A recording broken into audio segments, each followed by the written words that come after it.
wabarakatuh. Waalaikumsalam warahmatullahi wabarakatuh.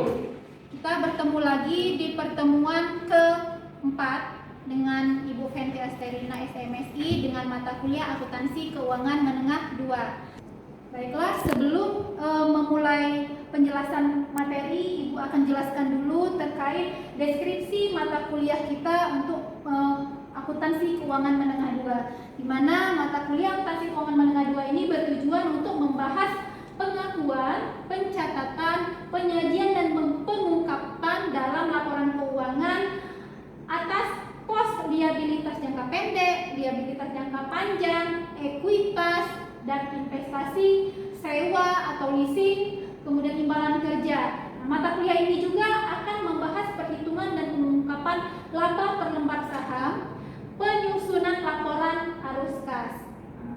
Diharapkan kemampuan akhir dari mata kuliah Akuntansi Keuangan Menengah 2 terkait dengan ekuitas, saldo laba, dividen saham treasury, dan penghasilan komprehensif lain itu bisa dianalisis oleh mahasiswa dengan kriteria penilaian yaitu partisipasi, keaktifan, kedisiplinan, dan keaktifan dalam menganalisis kasus.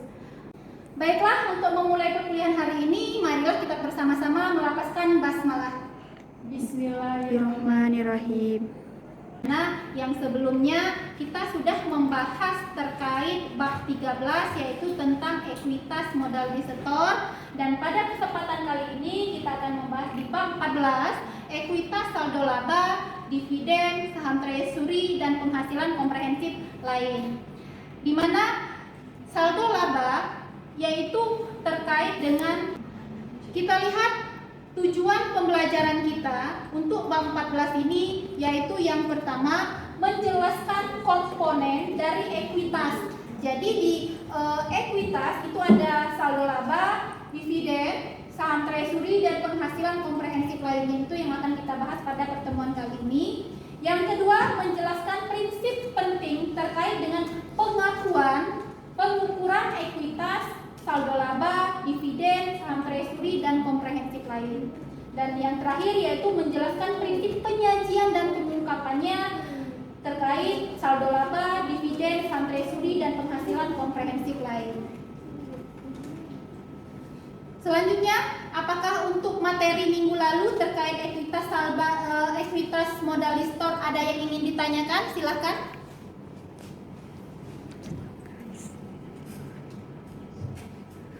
Kalau tidak ada, Ibu lanjutkan mengenai saldo laba. Oke. Ada yang sudah membaca materi yang Ibu share sebelumnya? Apa yang dimaksud dengan saldo laba? Saldo laba merupakan akumulasi laba yang diperoleh perusahaan yang tidak didistribusikan kepada pemegang saham sebagai dividen dan tetap diinvestasikan dalam perusahaan tersebut. Iya. Jadi, kalau seandainya perusahaan memperoleh laba di tahun berjalan dan laba tersebut tidak dibagikan kepada pemegang saham berupa dividen, tapi dia disimpan atau ditahan sebagai tambahan modal, maka dia disebut sebagai saldo laba. Kan? Kita lanjut. Yang kedua, restriksi, yaitu melakukan pembatasan atas saldo laba.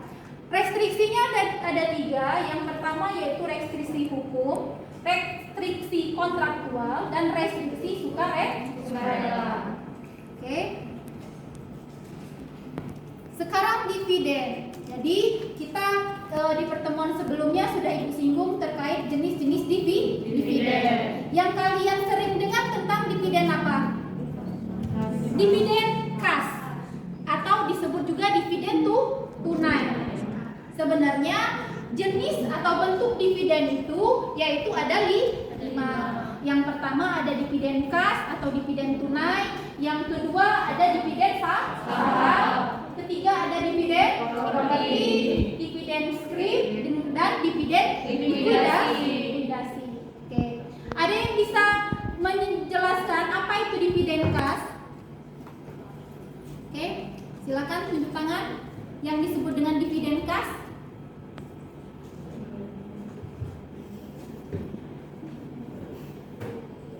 Sonya, apa dividen kas Sonya?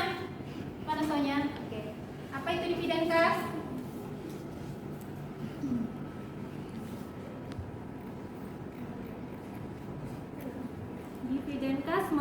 membayarkan dividen yang dibagikan oleh perusahaan kepada pemegang saham dalam bentuk uang secara tunai. Ya, betul ya. Jadi dividen kas itu dividen yang dibagikan kepada pemegang saham dalam bentuk kas atau uang tunai. Oke?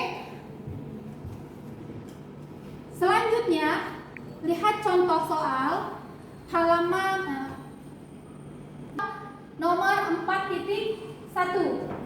Pencatatan akuntansi dividen kas. Di buku silakan dilihat bahwa ada ilustrasi PTXYZ mengumumkan dividen pada saat rapat umum pemegang saham pada tanggal 25 Maret. Jadi, pada saat dividen diumumkan di RUPS itu terjadi yang namanya hutang dividen. Oke? Tanggal berapa tadi? Tanggal 25 Maret. 25 Maret kita catat sebagai hutang dividen. Dan mendeklarasikan akan terutang pada tanggal 20 April, yaitu tanggal pembayaran. Dividennya akan dibayarkan di tanggal 20 April. Berarti yang kita keluarkan apa? Kas. Berarti dividen pada kas. Ya. Kepada pemegang saham yang tercatat sebagai pemegang saham pada tanggal 10 April, tanggal pencatatan. Tanggal pencatatan itu tidak perlu di jurnal. Jadi yang perlu di jurnal, tanggal terjadinya hutang, yaitu pada saat diumumkan, tanggal 25 Maret, tanggal pembayaran, yaitu tanggal 20 April. Tanggal 10 April, tanggal pencatatan itu tidak perlu dibuat jurnal. Jumlah dividen yang dideklarasikan adalah 550 per lembar saham. Jumlah saham yang beredar yaitu 10 juta lembar saham. Berarti tinggal kita kalikan 550 per lembar dikali dengan 10 juta lembar saham. Itulah yang akan kita bagikan sebagai dividen kas kepada pemegang saham. Oke? Kita lihat jurnalnya, yaitu tanggal 25 Maret. Pada saat timbul terjadinya hutang dividen. Jurnalnya saldo laba pada hutang dividen. Karena dia belum dibayar kan?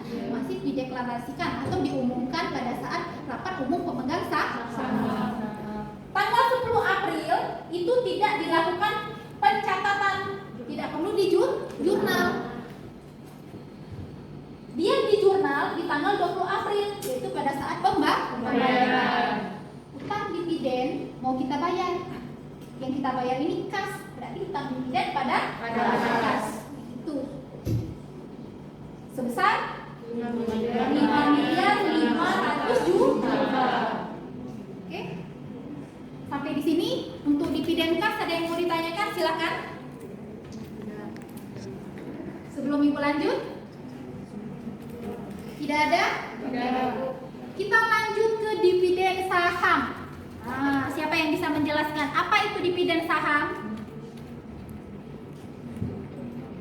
Silakan yang mau menjawab. Dividen saham itu apa? Ya? Ya, silakan. Dividen saham itu adalah hasil yang dibayarkan oleh perusahaan kepada para pemegang saham. Berupa apa? Berupa saham atau uang tunai. Oke, ada yang lain? Sudah hampir betul? Yang lain bisa menjelaskan apa itu dividen saham? Ya, silakan. Dividen saham yaitu yang dibayarkan dalam bentuk saham tambahan. Biasanya dihitung berdasarkan promosi terhadap jumlah saham yang dimiliki oleh pemegang saham. Iya, jadi dividen saham itu dibayarkan kepada pemegang saham tidak lagi berupa uang kas atau tunai, tapi dalam bentuk lembaran saham. Proporsinya tergantung dari proporsi kepemilikan saham masing-masing pemegang saham. Sebelumnya di modal risetor sudah pernah Ibu bahas bahwa ada yang namanya saham biasa dan ada saham treasury. Ada yang masih ingat apa itu saham treasury? Ada yang masih ingat saham treasury itu apa? Minggu lalu sudah kita bahas. Saham perseroan yang diperoleh kembali oleh pasar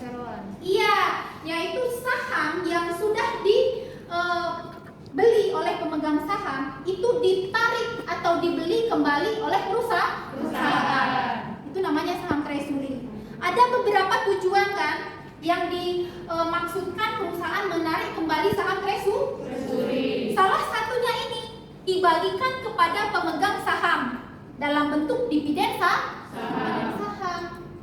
Oke? Jelas sampai di sini? Jelas. Kita lanjut ke contoh soalnya.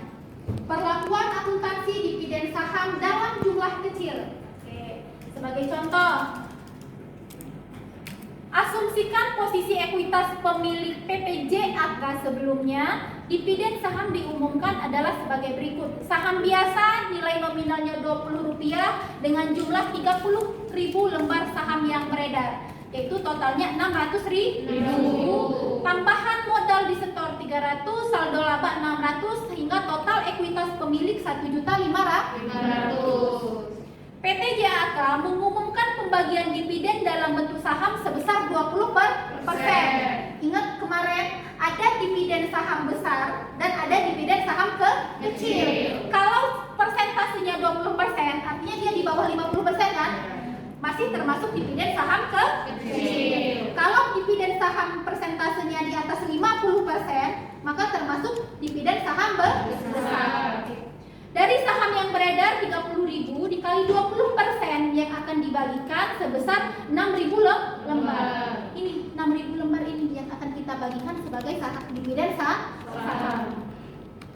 Pada tanggal yang sama, harga pasar saham PT JAK Rp25 per lembar. Dengan demikian, harga pasar wajar 6.000 lembar saham yang akan dibagikan sebagai dividen yaitu 150.000.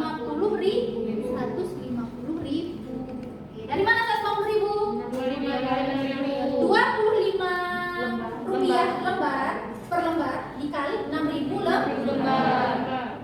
Oke, bisa dipahami sampai sini? Oke. Ini ya.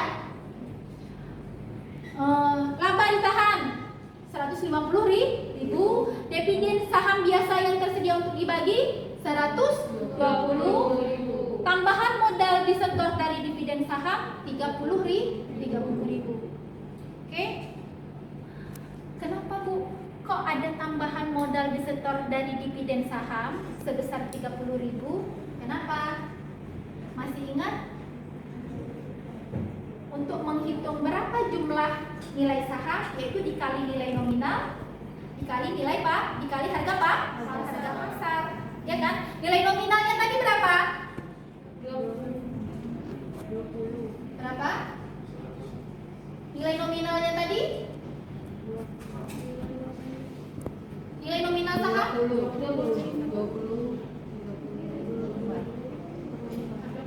rupiah per lembar. 600 ya? Oke. Tambahan modal disetor 300, saldo laba 600.000, total ekuitas 1.500.000. Oke.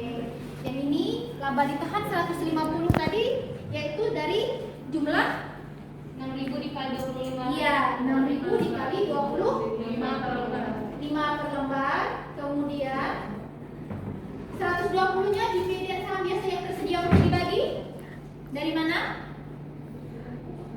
Yang ini 120.000. 6.000 dikali nilai nominal. Nilai nominalnya tadi kan 20 rupiah kan? 6.000 dikali 20 rupiah, 20 rupiah sama dengan 120. Sehingga ada tambahan modal disetor sebesar 30.000. Oke? Pada saat penerbitan saham untuk dividen, yaitu dividen saham yang biasa tersedia untuk dibagi 120.000, saham biasa dengan nilai nominal 20 yaitu 120.000. Berubah proporsi kepemilikan ekuitas kita, ya kan? Oke. Saham biasa nilai nominal 20 dikali 36.000 per jumlah lembar yang beredar sebesar 720.000. Dari mana 36.000 lembar? Dari jumlah saham semula berapa? 30. Ditambah 6.000 lembar saham. Jadi totalnya 36.000 lembar. Kali 20 rupiah 720. Tambahan modal disetor bertambah ya. Tadi 300.000 bertambah dengan 30.000 tambahan modal disetor jadi 330. Saldo laba 450. Tadi berapa? 300 karena kita ditambah dengan 150 jadi 450 sehingga proporsi kepemilikan ekuitas kita 1.500.000. Sampai di sini ada yang mau ditanyakan? Ini dividen saham dalam jumlah besar kalau dia 50% ke atas. Oke, sebagai ilustrasi PT JAK mengumumkan pembagian dividen 50% dari total saham yang beredar. Oke, kalau 50% berarti masih soal yang sama ya, tapi persentase pembagian dividennya 50%. Oke. Laba ditahan 50% dikali 30.000 lembar dikali 20 rupiah nilai nominal sejumlah 300.000. Dividen saham biasa tersedia untuk dibagi 300.000. Pada saat penerbitan, dividen saham biasa tersedia untuk dibagi 300.000, saham biasa dengan nilai nominal 20 rupiah 300.000. Kembali untuk proporsi ekuitas pemilik juga akan berubah. Saham biasa nilai nominal 20 rupiah menjadi 45.000 lembar. Tadi 30.000 kan? Karena dia membagikan sebesar 50%, berarti sebesar berapa? 15.000 lembar. 15.000 ditambah 30, 40.000. Totalnya 900.000. Tambahan modal disetor 300.000, saldo laba 300.000, sehingga total ekuitas 1.500.000. Silakan yang mau ditanyakan terkait dengan dividen saham kecil dan dividen saham besar, ada yang mau ditanyakan? Kalau tidak ada, kita masuk ke dividen yang ketiga, yaitu dividen properti. Siapa yang bisa menjelaskan apa itu dividen properti? Oke, silakan. Dividen properti adalah suatu jenis dividen yang pembayarannya dalam bentuk barang atau aktiva selain kas. Perusahaan memilih untuk membagikan dividen properti ketika jumlah kas yang dimiliki terbatas. Dalam dividen ini, barang yang dibagikan harus sesuatu yang penyerahan kepada pemegang sahamnya tidak akan mengganggu kontinuitas perusahaan. Ya, betul ya. Yang namanya properti itu berupa aset. Oke. Dividen properti yaitu dividen yang dibagikan kepada pemegang saham berupa aset. Tapi pembagian aset sebagai dividen kepada pemegang saham itu jangan sampai mengganggu kontinuitas perusahaan. Ya kan? Jadi kalau bisa berupa aset, bisa berupa peralatan, ya kan?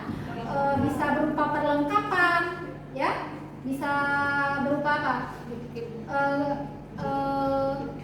Kendaraan mungkin bisa, tergantung dengan kondisi perusahaan. Oke? Itu dividen properti. Kita lihat contoh kasus untuk pencatatan akuntansi dividen properti.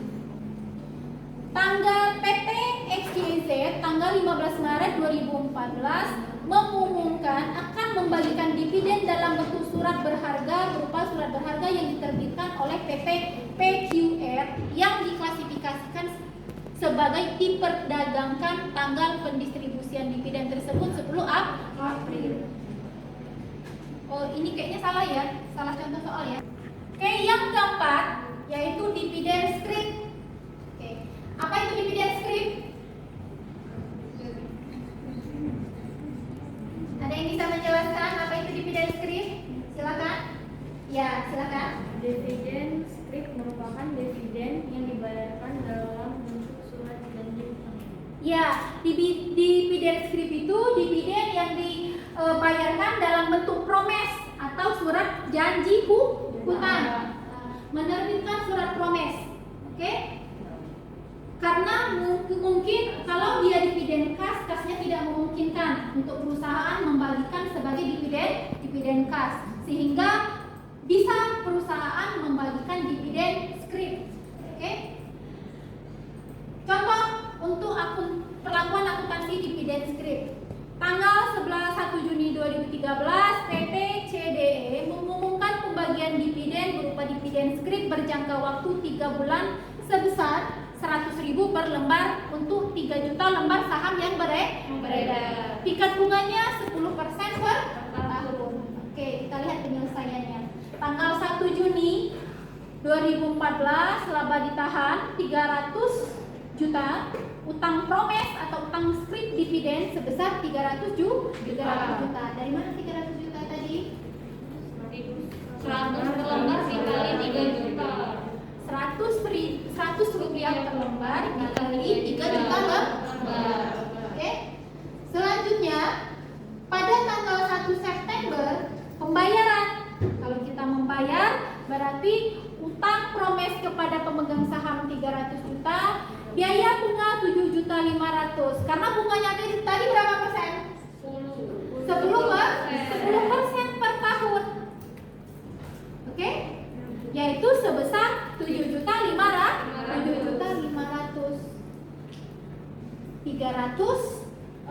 300 juta dikali bunganya 10% dikali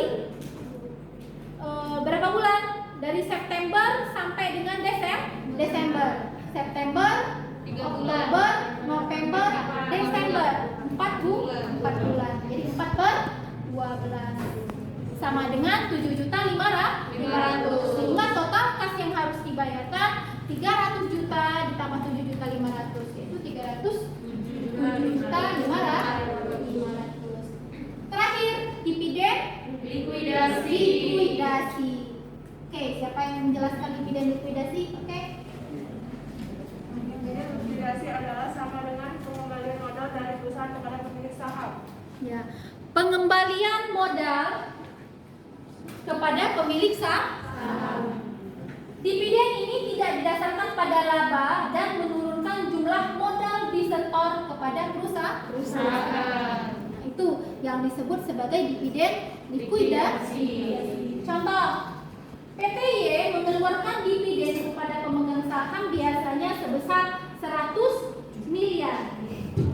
Penyampaian pembagian dividen tersebut disertai catatan bagi pemegang saham bahwa sebanyak 60 miliar berasal dari laba dan sisanya diambil dari modal disetor.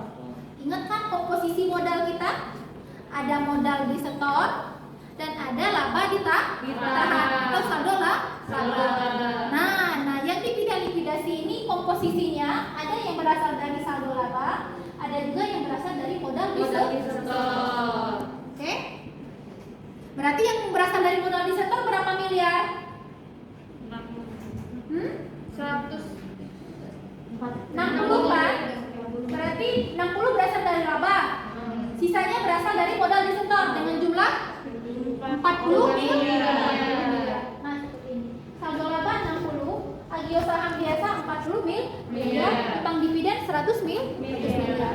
Pada tanggal pembayaran, utang dividen 100 miliar, pada kas 100 miliar. Oke? Sampai di sini ada yang mau ditanyakan terkait bentuk dividen? Tidak ada? Siapa yang bisa meringkas apa yang sudah Ibu sampaikan materi hari ini terkait dengan bentuk dividen? Ada berapa tadi? Ya, siapa yang bisa meringkasnya? Dividen tunai. Oke, silakan tunjuk tangan, sebutkan nama. Ya, silakan. Nama siapa aja? Dividen ada 5, dividen tunai atau kas, dividen saham, dividen properti, dividen scrip, dan dividen likuidasi. Ya, jadi ada 5 bentuk dividen. Dividen kas atau tunai, dividen saham, dividen properti, dividen scrip, dan terakhir dividen likuidasi. Oke? Ada lagi yang mau ditanyakan? Silakan terkait kasus. Sebelum Ibu lanjutkan ke stock split atau pemecahan saham. Ada yang masih ingat minggu lalu sudah pernah Ibu singgung bahwa pemecahan saham itu ada berapa? Stock split ada berapa? Ada dua. Apa saja? Stock split. Ada dua stock split. Apa? Ya, silakan tunjuk tangan. Stock split. Yang bisa menjawab tunjuk tangan. Stock split down. Ya kan? Oke. Ada yang bisa membedakan antara stock split up dengan stock split down?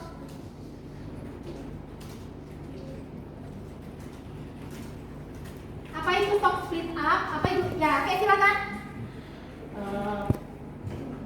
Yang pemecahan saham tadi itu Ya. adalah penurunan nominal per lembar saham yang mengakibatkan pertambahannya jumlah saham yang beredar.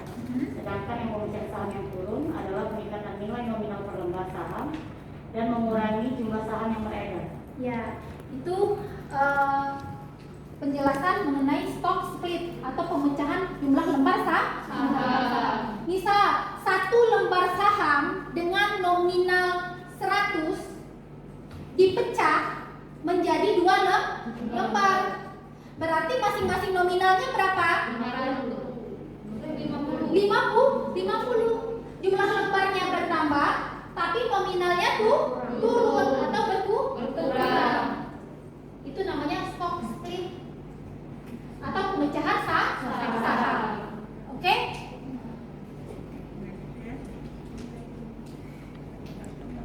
Kemudian terakhir saham treasury. Tadi sudah kita singgung bahwa saham treasury yaitu saham yang dibeli atau ditarik kembali oleh perusahaan. Oke?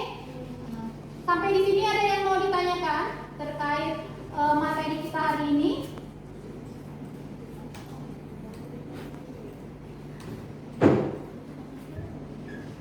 Masih ada yang ingin bertanya? Oke.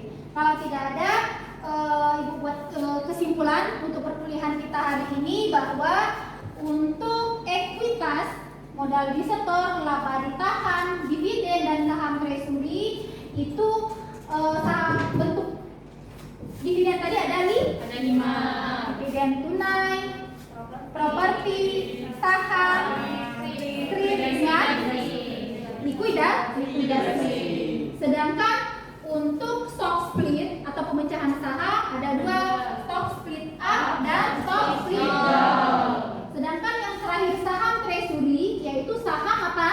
Yang ditarik atau dibeli lagi oleh perusahaan. Oke. Untuk tugas minggu ini silakan dibuka halaman 104 dan silakan selesaikan soal kasus nomor 2 dan 3. Silakan dikumpulkan paling lambat minggu depan itu sudah selesai. Oke? Ada yang mau ditanyakan lagi di sini? Tidak ada. Oke, kalau tidak ada, kita tutup perkuliahan hari ini dengan melafazkan hamdalah. Alhamdulillah.